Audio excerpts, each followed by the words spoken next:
Welcome back, PCQI, and thank you for joining us in our All About Compliance channel. In today's segment, we're going to be discussing GMP training under food category, personnel, cleanliness, and subsection hair restraints.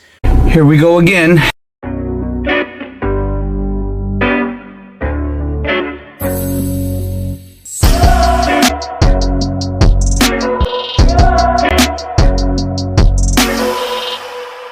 And once again, PCQI, thank you for joining us in our topic for our GMP training, which we're going to be covering 21 CFR Part 117, CGMP, Harp C for human food. We are still on Section 117.10 under personnel, subsection cleanliness, subsection wearing hair restraints. Okay, so let's get started.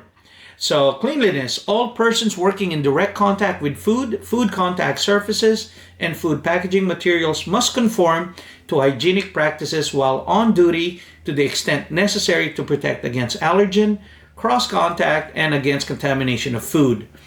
The methods for maintaining cleanliness include wearing, where appropriate, in an effective manner, hairnets, headbands, caps, beard covers, okay, or other effective hair restraints. As we put this together, PCQI, we're going to take a look at our hair restraint program, right? So the first things first, what I'd like for you to do is to actually create a hazard analysis on hair restraints. Now, this hazard analysis, it's a simple form, and if you need assistance on this, please contact us at info@consultaireinc.com or simply comment below, for that. So however you want to contact us, very, very open and welcome.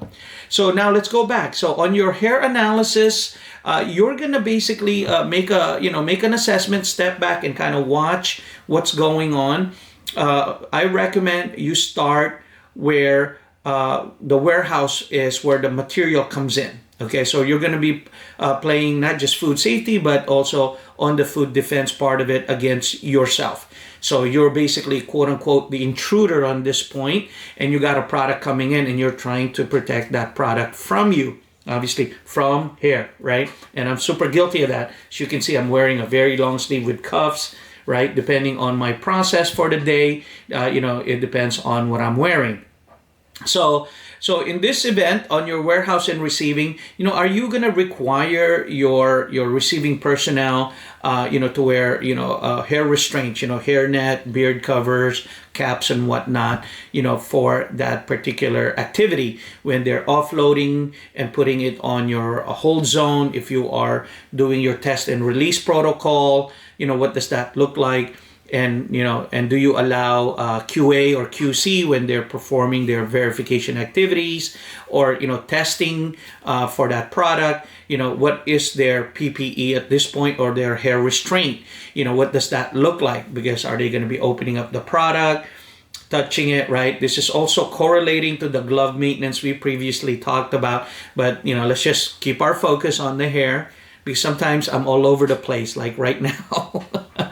So forgive me, PCQIs, right? Because I just got too many things going on, okay?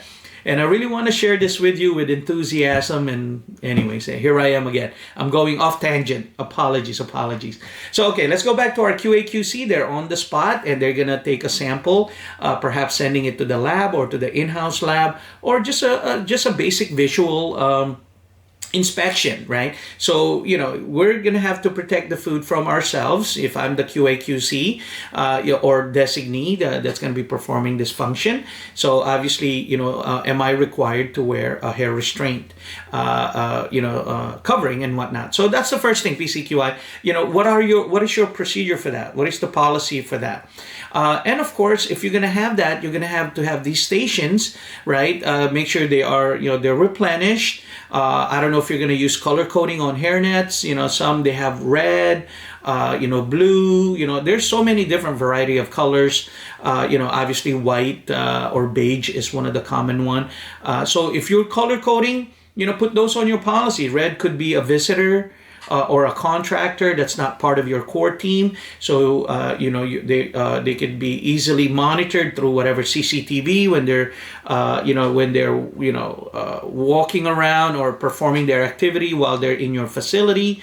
So there's a lot of ways. So it's just not about hair restraints now. It's also other function that kind of synergize with your process. So warehouse. Now, staging area and bill of materials area. Now, some of my client, they have what they call, the BOM staging area or BOM areas or BOM areas and whatnot. Now, this part is where, the products are moved from storage, right? And they are moved in this section where QA, QC goes in or your supervisor or whoever is the designee. To make sure that the recipe/formula, all of the ingredient deck are present. So at that point, do you require your team to have hair restraints on? Because some of those products are now going to be exposed at that area. Are you going to expose it to the environment? Or are you going to wait until pre-weigh, right? Because it's just a simple visual inspection. So this is something that you need to make a hazard analysis on your hair restraint. Now let's move to the next process of pre-weighing, right? So obviously we have all of these ingredients. We're gonna make this one product today that has 10 ingredients, and now we're gonna follow the recipe or the formula, because we're gonna make, let's say, 1,000 kilos or a million units of this thing. And we're going to pre-weigh. So what does that look like for our hair restraints, right? Because as you can see, I have a beard, right? Eyelashes falls in, all of these things. So what does that look like in your hazard analysis for that, okay? After that one, obviously production, that's very practical about the hair, and that's kind of normal. You're going to have them wear them because the material is open, and these foreign contaminant, which is our dandruff or hair and whatnot, could fall into the product. Now, on the packaging, that's get a little bit tricky, So some folks, it's a simple cap, just pull hair restraints. You already have it on. Maybe it's part of the line, and you have one person that's jumping from different activity throughout your process. They could be on the packaging, and then they get called to bring something, and they're around the open material at this point. So take a look at that as part of your analysis on their hair restraint protocol or requirement for that.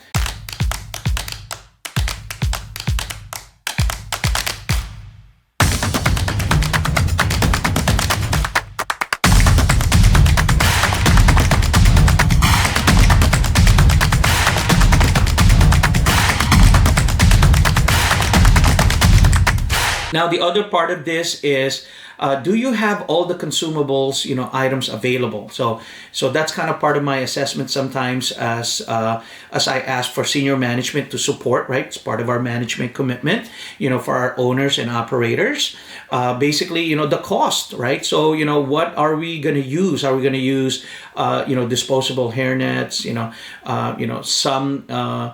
some processes, it's just a simple cap and, kind of like what the nurses and the medical industry uses with, you tie it and you wash it and things like that. So what does that look like? So once you do your hazard analysis, it'll tell you, if you're looking at cost as part of senior management, is it more expensive to launder these caps and all of these, hair coverings that are made out of cloth and they're reusable? So you might want to take a look at that. Or is it better just to have, the disposable ones, because number one, they're easily available, one-time use, you don't have to worry about it. And then depending on your process, right? So these are some of the things, PCQI, that we need to think about, right? And assess. So consumable, do you have enough hair nets? What about beard nets, right? Sometimes those are widely available because not everybody has some, but sometimes they're not effective, right? They may be for a mustache or something, but for somebody like me with a full beard, there's other techniques and that you can use, like, using your the head part of it as also as your beard, to cover it. And you've seen me on some of the photos. That's exactly what I do, just to cover the entire thing, because it just, it moves around when you talk and things like that. So you need to make those type of consideration as well. What about caps? Okay, work with a big client in certain part of their. There's a big brand. Okay, and they allow baseball caps, right? But it's only allowed in certain zones. So it's only allowed like in the warehouse. Things like that. They did their risk analysis, and that's sufficient for them. And then they have other caps that actually covers the whole thing. You put it on, and then it snaps, and there's a lot of fancy ones out there, right? So what does that look like?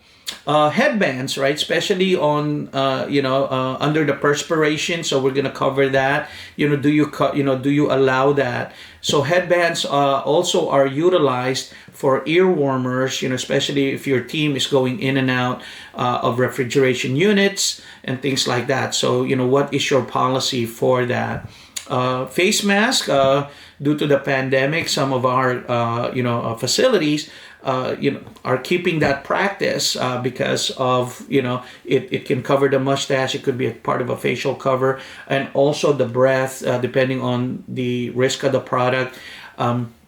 Especially on powdered product where they absorb all of these moisture when you're talking. So is that part of that hair restraint slash other purposes? What is your policy for that or procedures? And then face shield, you have all those cuff shield as well. And then you have the full face, because of the material falling into the product and whatnot. Are you using those? And if you're going to use them, obviously on the face shield, they're reusable, as well as not just glasses, you got your safety glasses for your eyelash. Sometimes that's been justified where an auditor says, "Oh, what about the eyelashes?" Or your eyebrows. I'm sorry, I keep pointing at my eyebrows, and I kept saying eyelashes. So yeah, so for your eyebrows, right? Those hairs, follicles also fall out. So some companies actually put on safety glasses as part of their preventive measure for that. So obviously, then those got to be clean, and so as a PCQI, you got to kind of look back and step back and assess those.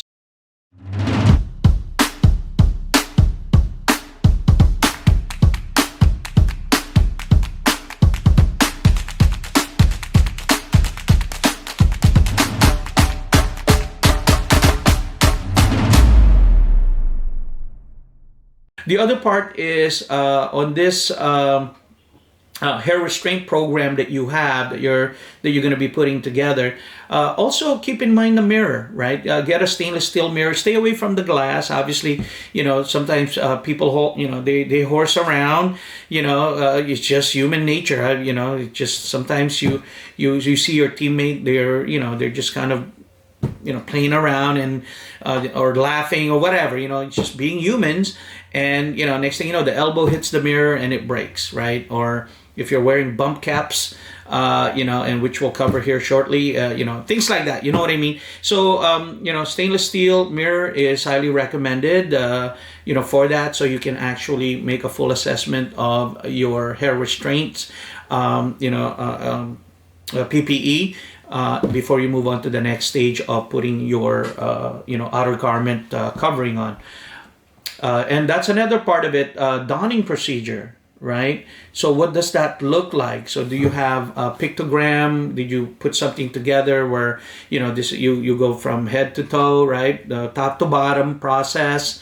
If you're applying the earplugs, now you're going through the whole process of the hair restraint system on this body part right here, and then obviously your hair restraints on your hands, which is the glove at this point, having long sleeves. Sometimes you have the sheets that goes over for folks that are that don't have that for the day. What does that look like for you? So you need to have those looked at and assessed. Now, the other part of it here is they always say, "Hey, PCQI, what about if you're bald, right?" I mean, we have some coworkers, and they took it all off, right? It's just part of life, Do they have to wear a hairnet? Okay, I'm not going to answer that. We all know the answer to it, but I'm going to leave it off. Leave a comment, right? Shoot me an email, right? Give you a shout out on it, and we'll cover it on our next one. What if you're all shaved over there, right? And there you go. So anyway, so let me, hopefully I covered everything as much as I could. Just kind of checking my notes here real quick. Bump caps, okay? So that's another one, for that, do you require a bump caps as part of your hair restraints, right?